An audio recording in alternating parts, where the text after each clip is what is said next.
Hello, everyone. Welcome back to LinguaWave English. Hello! It is so good to be here with you all today. This is the place where learning English is easy and fun. We are so happy you are joining us for this deep dive today. That is right. We are here to help you improve your listening, learn new vocabulary, and most importantly, Feel more confident. yes. Yeah. Confident in your ability to speak and understand. Exactly. I am Erin. And I am Evan. Today, we have a very special deep dive planned for you. As always, we are going to speak slowly and clearly. Yes, very clearly. We want everyone, no matter your level, to understand our conversation today. We really want this to be a relaxing time for you. Maybe you're listening while you walk outside. Or maybe while you clean your house. Yeah, or perhaps you're just sitting down with a nice hot cup of coffee. I actually have my coffee right here. I see that. It looks good. Yeah. Whatever you are doing, we are just glad you are here with us. We really are. So let's start today's deep dive with a question for you, our listener. And actually, it is a question for my co-host, too. Oh, a question for me. Okay. I am ready. Have you ever been close to finishing something? Maybe really, really close, but you just wanted to quit. Oh, wow. That is a big question to start with. It is a big question, but I think it is an important one. Have you ever started a project or a task and you felt so excited at the beginning? Oh, definitely. You have all this energy. Right. But then after some time, you lost that energy. I think everyone knows that exact feeling. You start with high energy. You are happy. You are optimistic. Yes, optimistic. You feel good about the future. Exactly. But then, well, the energy just goes away. It disappears completely. Yes. You just want to stop. You want to give up. You want to walk away and never come back to the work. This is a very common feeling. It happens to me. It happens to you. And I'm sure it happens to you, our listener. It is a universal human experience. Today, we are going to dive deep into this exact problem. We are going to talk about being tired. But we are going to look at it a little differently than usual, right? That is true. We need to be careful with the word tired because in English and in life, really, there are actually two very different types of tired. Two types. I usually just think of tired as, needing to sleep. Can you explain the difference? Sure, I can explain. The first type is what we can call sleepy tired. Sleepy tired. Okay. This is physical. This is biological. Your body actually needs rest. Your eyes are heavy. Your muscles are weak? Yes, your muscles are weak. You genuinely need to sleep to recover your energy. Okay, so that is physical tiredness. Like after a long day of hard work at a construction site. Or if you stayed up too late watching movies and did not sleep well the night before. Right. That is your body saying, please stop. I need to recharge. Just like a battery. Just like a battery. Mm-hmm. But there is a second type of tired. And this is the one that stops us from achieving our goals. What is the second type called? I call this inside tired. Inside tired. That is a really interesting phrase. It sounds psychological. It is psychological. What do you think that means? Well, I think it means mental resistance. It is procrastination. Yes, procrastination. Yeah. Waiting to do something until the last minute. It is when your brain says, I am bored, or this is too hard. Or I just don't want to do this anymore. You do not physically need sleep, but you desperately want to stop working. I see the distinction now. It is not that your body is physically unable to continue. It is that your mind wants to do something easier. Exactly. It wants comfort. It wants to relax on the sofa. Yes. It is a feeling of wanting to quit because the work has become uncomfortable. And usually when we feel this inside tired, our brain plays a trick on us. A trick? What kind of trick does the brain play? The trick is the false promise of tomorrow. Oh, the promise of tomorrow. I know that trick perfectly. I know it very well. We all do. My brain says, Evan, you are tired. Just stop now. You can finish this tomorrow. You will feel much better tomorrow. Exactly. Do it tomorrow. It sounds so nice. It sounds like such a reasonable, good idea. It feels like you are being kind to yourself. But is it a good idea? Is it really kindness? Usually no. Because when tomorrow comes, the goal is still there. The work is still waiting for you. Right. You did not escape the work. You just moved it to the future. You just gave the hard work to your future self. That is a hard truth. The goal will still be waiting there, just staring at you. So this is our mission for today's deep dive. We want to discuss this core dilemma. A dilemma. That was a great word for our listeners. A dilemma is a difficult choice between two things. What is the choice here? The choice is, when you are tired, should you stop? Or does the feeling of being tired actually mean you are close to the end? That is a fascinating way to think about it. Maybe being tired is a sign that we are making progress. Maybe it is a sign that we are almost finished. We want to talk about that exact moment. The moment when most people give up, The moment right before success. and we want to talk about how to push through that moment, how to keep going when every single part of you wants to sit down. So if you are feeling tired of learning English right now, or tired of your job, Or tired of a big project in your house, stay with us. yes, please stay. We're going to help you find the energy to finish. Before we start with our main stories today, I have to say I am in a very specific mood today. Oh, how are you feeling today? I am feeling inspired. Inspired. I love that word. It is a very strong, positive word. It really is. For our listeners, to be inspired means you feel full of new ideas and energy. It means you want to take action. Yes. To be inspired means you want to create something or do something great. You feel a little spark inside of you. So tell us, why are you feeling inspired today? Did something happen on your way here? Well, it is because of something I saw this morning. I was walking near my gym. Okay, near the gym. That is definitely a place where people often need motivation. It is, and I saw a sentence written on the wall outside. It was graffiti or maybe street art, but it was a quote. What did the quote say? It said, "Don't stop when you're tired, stop when you're done." Wow. Let me repeat that slowly for everyone listening. Don't stop when you're tired. Stop when you're done. It is a simple sentence, right? Meh. Very simple. The grammar is very easy. There are no difficult vocabulary words. But the meaning is very powerful. It is incredibly powerful, but I have to be honest with you, it is also very, very difficult to actually do. Oh, I agree completely. It is easy to read the sentence on a brick wall. It is very hard to live that sentence in real life. Because when I am tired, my natural instinct, my biological reaction is to stop. Of course, that is the universal desire. Universal. That means it is true for everyone, everywhere in the world. Right. Every human wants to sit down and relax when they are fatigued. Fatigued is a good synonym for tired. It sounds a little more serious, a little heavier. Yes, fatigued. We naturally seek comfort. We want to be safe and warm and relaxed. But this quote tells us to fight that feeling. It tells us to ignore the fatigue. I think this is very relevant to our listeners, especially the ones studying English with us right now. Why do you think so? Because learning English is a very long journey. It is not a sprint. It is a marathon. And sometimes learning English can be very tiring. It can be exhausting. You study grammar rules that, let's be honest, make no sense sometimes. You memorize vocabulary that you forget the very next day. You try to listen to fast speakers, and your brain just gets tired. And you want to stop. You want to say, I will study next week, or I will learn this later. So this quote is for you, our English learners.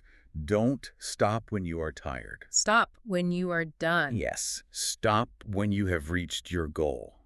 We are going to explore this idea with some personal stories today, but first, we have a little bit of housekeeping to take care of. Housekeeping just means a few small announcements before we continue our deep dive. First, we have a small request.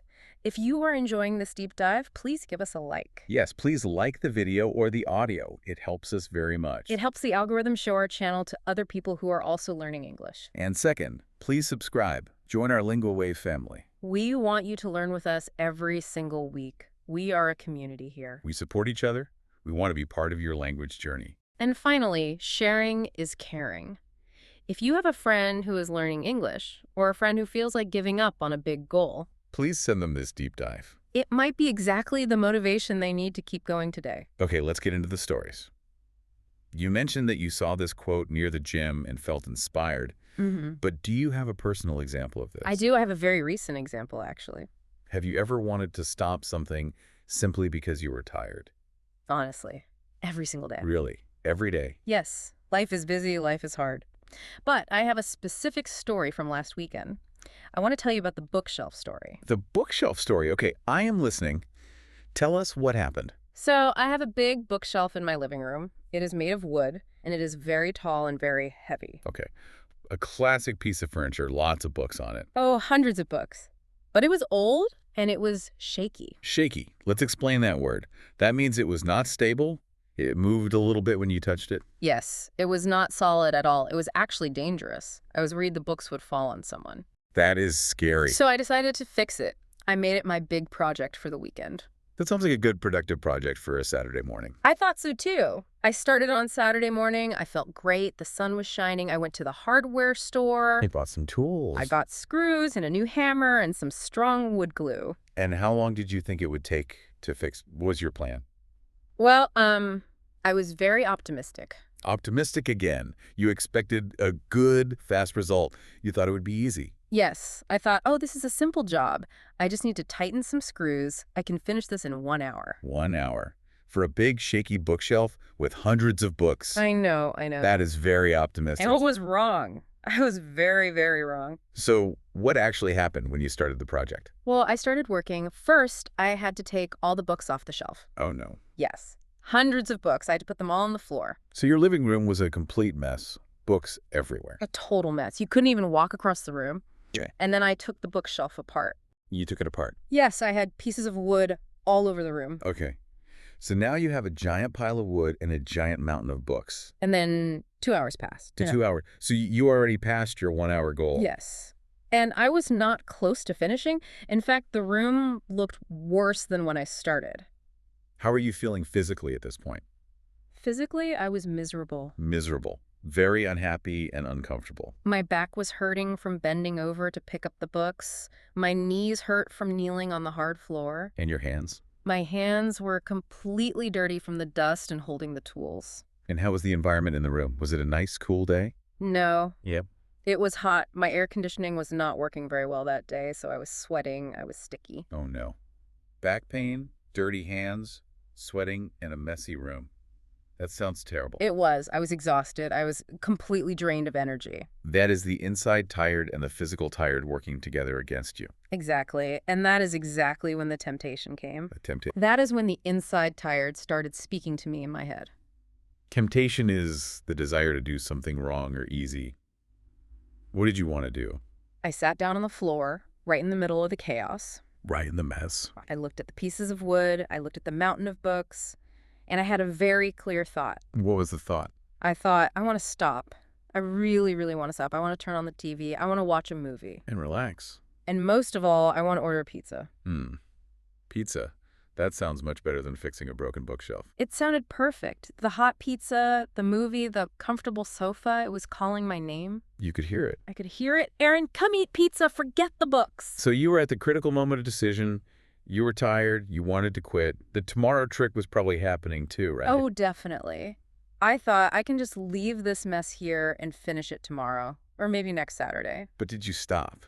Did you order the pizza? I almost did. I really wanted to. But then I looked at my living room. I looked all around me. You saw the giant mess. I saw the mess. Books everywhere. Wood everywhere. Dust everywhere. And I visualized the future. Visualization is a powerful tool. Let's explain that. It means imagining a situation in your mind before it happens. What did you see when you visualized? I realized that if I stopped right now, my living room would stay a mess for the whole week. Because you worked during the week? Right. I would have to walk over books every single day to get to the kitchen. I wouldn't be able to sit on my sofa peacefully because of the mess around me. Oh, it would be very annoying. It would be highly stressful. It would be stressful. I would not be able to relax. The pizza would not even taste good because I would be looking at the broken shelf while I ate it. So what changed your mind? I remembered the quote, or I thought of my own version of the quote. What did you say to yourself sitting there on the floor? I said, Aaron, don't stop because you're tired. Stop when the bookshelf is strong. Stop when the bookshelf is strong. That was your personal definition of done. Yes. So I stood up, and it was hard to stand up, but I picked up the hammer, and I kept working. How long did it take in the end to finish everything? It took all day. I finished at 10 o'clock at night. Wow. From Saturday morning until 10 at night? Yeah. That is a very long day of physical work. It was a very long day, but, the feeling at the end was incredible. Tell us about that feeling. Why was it incredible? You were still tired, right? I was completely exhausted, but when I put the very last book on the shelf, I pushed the shelf with my hand. Damn. The shelf was strong. It didn't shake at all. The room was clean. Every book was in its perfect place. You were finished. Yeah. You completed the task. I was done. And even though my body was so tired, I felt amazing. I felt happy. I felt really proud of myself. That is interesting. You were physically tired, but emotionally you had a lot of energy. Yes. It is a special kind of energy. It is the energy of completion, the energy of success. It feels much better than the energy of resting while leaving a mess. Exactly. If I had stopped and eaten the pizza at 2 o'clock, I would have felt guilty. You would have felt stress looking at the mess. Yeah. You wouldn't have enjoyed the movie. But because I finished the job, I could sleep peacefully. That is right. You slept well. That is a great story. It really shows the difference between stopping when tired and stopping when done. It shows that the done feeling is worth the extra hard work. Yes, the pride stays with you. But I know you have a story, too. You mentioned running earlier. Yes, I have a story about running. Now, I have to ask, are you a fast runner? Are you an athlete? No, I'm definitely not a fast runner. I'm not an athlete at all. But last month, I set a personal challenge for myself. What was the challenge? My goal was to run 5 kilometers without stopping. 5 kilometers. For some people, that is a short run. But for others, it is a very long way. For me, it is a very long way. I usually just walk. I like walking in the park. But I wanted to prove to myself that I could run. That is a brave goal. So, how did the run start? Tell us about the beginning. The beginning was fine. Actually, it was great. The first 2 kilometers felt so easy. The weather was nice. The sun was shining. I had fast, happy music in my ears. I felt light on my feet. I thought, this is easy. Maybe I'm a natural runner. You were optimistic, just like me with the bookshelf project. The beginning is always the easiest part of any journey. Exactly. But then, well, reality hit me. The reality of running 5 kilometers. When did it get hard? Around kilometer 4. Kilometer 4. You were so close to the end, but not there yet. You had 1 kilometer left to go. Yes. We call this hitting the wall. Runners talk about hitting the wall. What does that mean? It is when your body suddenly says, no more. I am finished. What did it feel like? Describe the physical sensation for us. My legs felt like lead. Lead. Let's explain that. Lead is a very heavy gray metal. So your legs felt extremely heavy. Very heavy, like I was trying to run through thick mud. Every single step was difficult. And your breathing? My lungs were burning. I couldn't breathe easily. And my brain started talking to me. The inside, tired, started talking. The voice of quitting. Yes. My internal dialogue was very, very loud. My brain was screaming at me. What did it say? It said, Evan, what are you doing? This hurts. Go home. Stop running right now. You can try again tomorrow. There it is again. The false promise of tomorrow. It is always the same trick from our brains. Yes. Just walk, Evan. Nobody is watching you. Just stop. That is a very strong urge. The urge to quit is so powerful when you are in physical pain. How did you overcome it? I used visualization, just like you did with your clean living room. I visualized the finish line. You imagined yourself crossing the line? Yes. And I also thought about the feeling of regret. Regret. Feeling sad about something you did or didn't do in the past. I knew that if I stopped at kilometer 4, I would be disappointed in myself later that night. You feared the regret. You didn't want to feel like you failed your own challenge. Exactly. I did not want to go home and tell my family, well, I almost did it. I wanted to go home and say, I did it. I finished. So what did you do? Did you sprint? Did you run fast to finish the race quickly? No, absolutely not. I didn't have the energy to sprint. I slowed down. I was running very, very slowly. Yeah. I think maybe a turtle was faster than me. A turtle? A baby turtle could probably pass me. That is very slow. But I did not stop. That was the one rule I made for myself. I could go slow, I could look silly, but I could not stop moving forward. And did you make it? I did. I finally saw the finish line, and I crossed it. How did you feel in that exact moment? Immediately, Huh. I collapsed. I fell down and sat on the grass. I could not move for 20 minutes.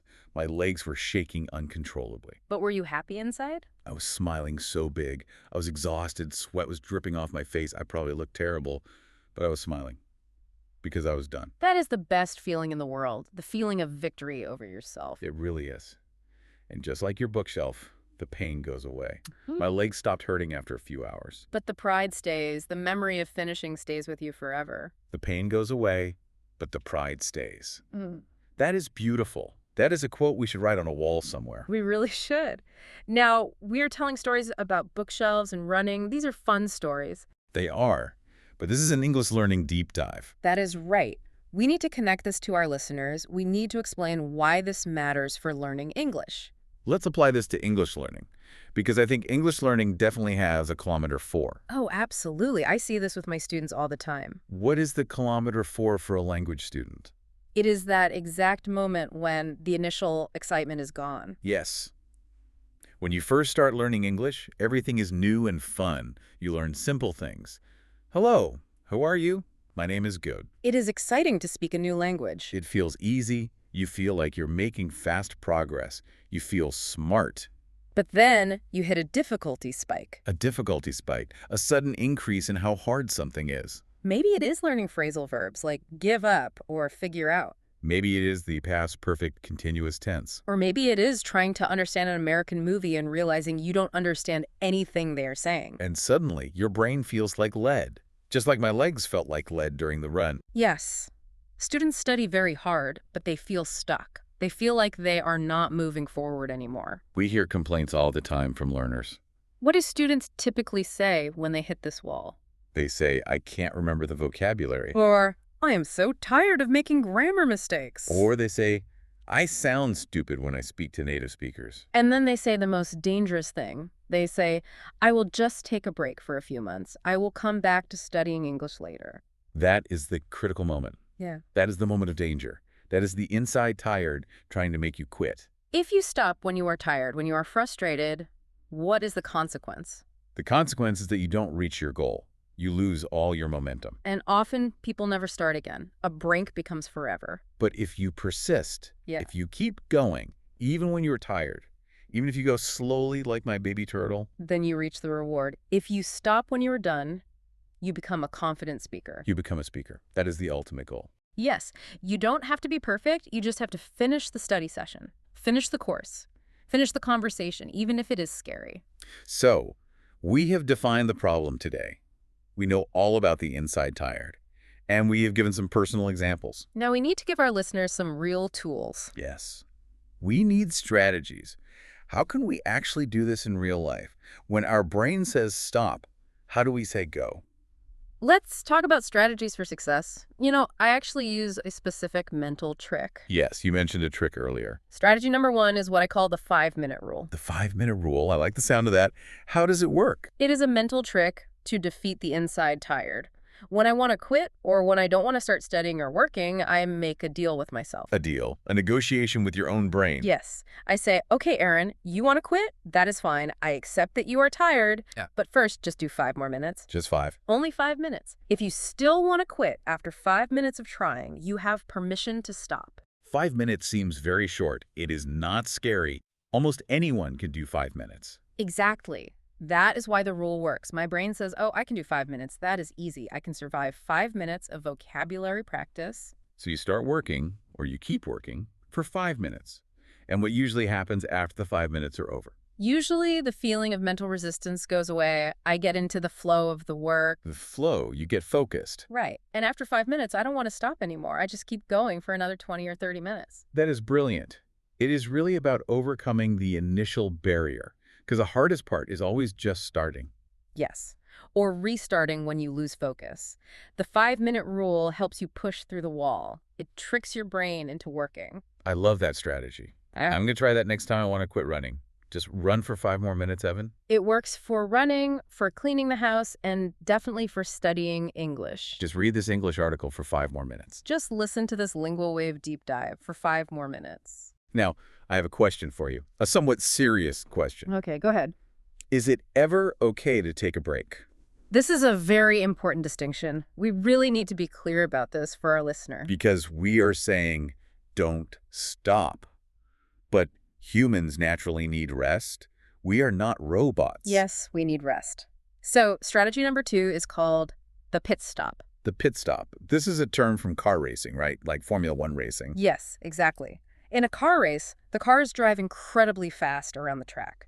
But sometimes they have to pull over to the side into the pit stop. Why do they stop if they are in a race? They stop for fuel, they stop to change their old tires, they stop to fix mechanical problems with the engine. Because if they don't fix the problems... The car will break down on the track. They stop because they have to. But think about this. Do they stay at the pit stop forever? Do the drivers park the car and go have a nice lunch? No, of course not. If they stayed there, they would lose the race entirely. So what do? They stop, they get exactly what they need, fuel, new tires, maybe some water, and they immediately get back on the road to finish the race. Exactly. That is how you should treat a break in your English learning journey. So if you are feeling really tired of English grammar today, you can take a break. Yes. You can take a break for one day. You can sleep. You can relax. You can watch a movie in your native language. You can recharge your fuel. But you must get back on the road the next day. Yes. A break is temporary. Quitting is permanent. That is the big difference. A pit stop is part of the race. Quitting is ending the race completely. I really like that analogy. It is very visual and very clear. So to our listeners, if you are deeply tired today, take a nap, take a pit stop. But promise yourself that you will start your English practice again tomorrow. Speaking of promises, we want to do something interactive right now. We want to make this real for you. Yes. We want to hear from you directly. If you are listening to this right now and you promise not to quit your English goals, If you promise to only take pit stops and not to give up entirely, we want you to comment the word finish. right, finish in the comment section below. Or, if you're driving, just write it in your mind. Or write it in your notebook, F-I-N-I-S-H. Or just say it out loud right now wherever you are. Say, finish. It is a promise to yourself. It is a commitment to your future. Okay, we have talked about bookshelves and running, but I know you have one more story for us today. I do. This one is about learning a new skill, isn't it? Yes, because learning a physical skill is very similar to learning a new language. What skill were you trying to learn? It was playing the acoustic guitar. Ah, the guitar. A beautiful instrument. Almost everyone wants to learn to play the guitar at some point. It is beautiful, yes, but it is so hard to learn at the beginning. Tell us about your initial failure. What happened? Well, a few years ago, I decided I wanted to be a musician. I went to a music store and I bought a guitar. You were excited? I was so excited. I bought learning books. I watched a bunch of videos online. The excitement of the beginning again. We know this feeling so well now. Yes. But then I actually started to practice playing. And, well, my fingers hurt terribly. The strings on a guitar can be very sharp and hard, right? Especially steel strings. They are. My fingertips were red and sore. It was physically painful. Every single time I pressed the string down to make a note, it hurt. So what happened after that? After 1 week of trying, I quit. You stopped practicing? I stopped completely. I put the guitar inside my dark closet, and I closed the door. I hid it from myself. And what did you say to yourself when you closed the door? I said, I am done with this. Now wait a minute. You used the word done, Yes, I did. but you used it in a negative way. Yeah? You meant, I am finished trying. I give up. This is just too hard for me. Exactly. But were you really done? Had you learned to play the guitar? No. I couldn't play anything. I couldn't even play one single easy song. So as I corrected you earlier, you weren't actually done. You were just tired. Yes. You were tired of the pain in your fingers. You are exactly right. I was letting the inside tired win. I was letting the physical discomfort stop me from reaching my goal. So what changed your mind? Why do you play guitar now? Because I know you play it sometimes. Well, inspiration struck me again. I was walking in a park one afternoon, and I saw a young girl playing the guitar sitting on the grass. Okay. And what was she playing? She was playing a beautiful, complicated song. She looked so happy. She looked completely relaxed while playing. And what happened? Suddenly, I had a realization. I felt empathy for her. Empathy. Understanding someone else's feelings. What did you realize? I realized that her fingers probably hurt a lot at the beginning, too. Of course. Every guitar player has sore fingers at the start. Yeah. It is a mandatory part of the process. Right. She didn't have magic fingers. She wasn't born with special tough skin. No. She just didn't stop. She pushed through the pain for weeks or months until her fingers got strong. That is a very powerful realization. The expert was once a beginner who just didn't quit. Exactly. So I went home that same day. I walked to my bedroom, I opened the closet, and I took the guitar out. The glorious return of the guitar. Yes. But this time, I changed my method. I didn't try to play for 2 hours straight. I knew that was too hard and too painful. What did you do differently? I practiced for only 10 minutes a day. Just 10 minutes. That sounds exactly like the 5-minute rule, but just a little bit longer. Yes. It was manageable. I told myself, I can handle 10 minutes of pain. And what happened over time? Slowly, something magical happened. The skin on my fingertips actually got stronger. You developed calluses? Hard skin that protects your fingers. Yes, calluses. The pain slowly stopped completely. And I started to learn real chords. I started to make actual music. And what is your status now? Can you play songs? I can. Now listen, I am not a rock star. I am not famous on the internet. But I can play Twinkle Twinkle Little Star perfectly. Twinkle Twinkle Little Star. That is a classic song. It is a very simple children's song. But for me, playing that song from beginning to end represents a huge victory. It is a done project. It doesn't matter that it is simple.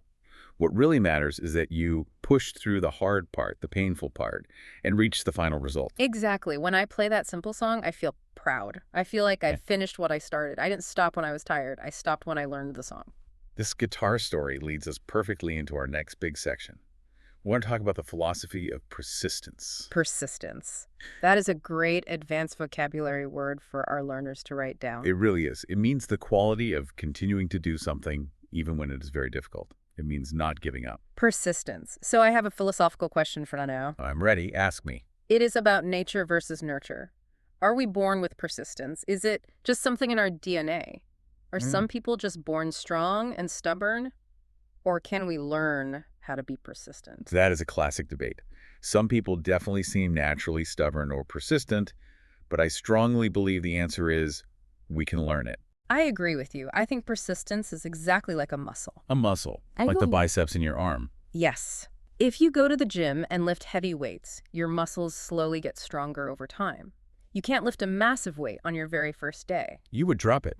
But if you practice every week, you get stronger. Persistence is exactly the same way. So how do we build the persistence muscle? How do we train it? By finishing small things, the more small things you finish, the easier it is to finish the next big thing. I understand. Momentum, success builds more success. Yes. If you finish reading one page of an English book today, you feel good about yourself. So tomorrow, you have the strength to read 2 pages. If you learn 10 new English words today and you don't quit halfway through, you build the confidence to learn a whole sentence tomorrow. Exactly. You prove to yourself that you can do hard things. You actually change your identity. Your identity, who you believe you are. Yes.